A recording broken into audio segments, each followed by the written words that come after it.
Selamünaleyküm dostlar.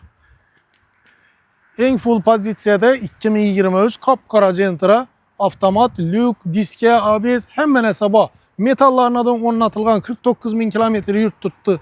Kırçık çizik hiç ne yok bu da kalasa. İçki halatlarından göremiz.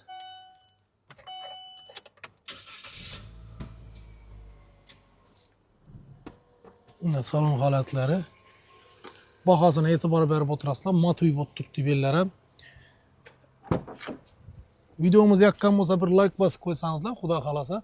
Bu menfaatli video bo'ladi deb o'ylayman. Kapkara Gentra lyukla hemen esas tayarını kıdırıp yurganlarga bu videoni tashlab qo'ysanizlar bo'ladi. Narxini e'tibor beringlar. Svetlarni yakbar.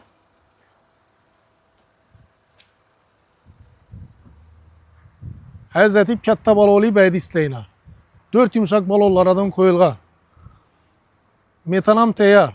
Çixol nilonim ham tayar. Alasida fakat Hazrati baydi isla. 156 milyon so'm Xushnud avtoni arzon bozorida sizlar uchun. Mexanik korobkani pulini, mexanik korobkasini shu pulga sotib o'tiribdilar. Qarani. Sizlarga avtomatini qo'yib beramiz. Hurmatli obunachilar, bunga ulgurib qolinglar. Telefonlarimiz ishlab turibdi. 24 soat fakat naq pulga sotiladi. 156 milyon so'm.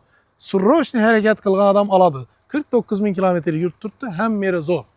Esa hammaning omadini bersin, ishlaringiz rivoj. Sağ salamat bo'linglar. Qo'shko'pirning mashina o'zlarimizni. Omon bo'linglar.